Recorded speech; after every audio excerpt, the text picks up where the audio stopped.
Kaya existing yan, mga sinasabi ko, yan, lahat yan sa Google. Kumbaga, haira simple.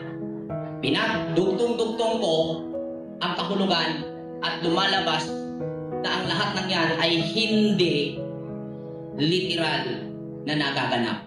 Yan ay spiritual na nagaganap sa kamalayan.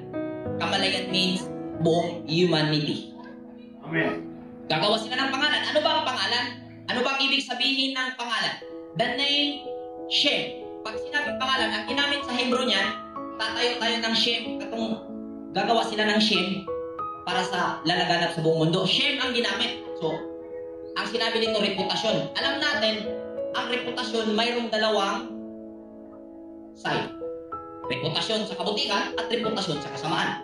Siyempre, ang ibinigay o ang naging anak ng kamalayan, Noah, na nangangarap ng kapahingaan, unang anak is Shem. Reputasyon sa pagiging matuwid. Bilang nakarealize sa kanyang pagiging nativity na siya ay kawangis ng Elohim. Ngayon po yun. So Shem, hindi sila naging panata o hindi naging sapat sa kanila ang pagkakaroon ng reputasyon sa kabutihan. Kaya, plano nila magtayo ng fake na reputasyon.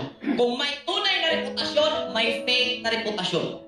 Kung may tunay, may katotohanan na pinalitan ng fake na katotohanan at may pamamaraan na tunay at may fake na pamamaraan ay pinalit sa katotohanan, mayroon ding fake na reputasyon na kung saan yan ang pinangarap ng mga tao na yun.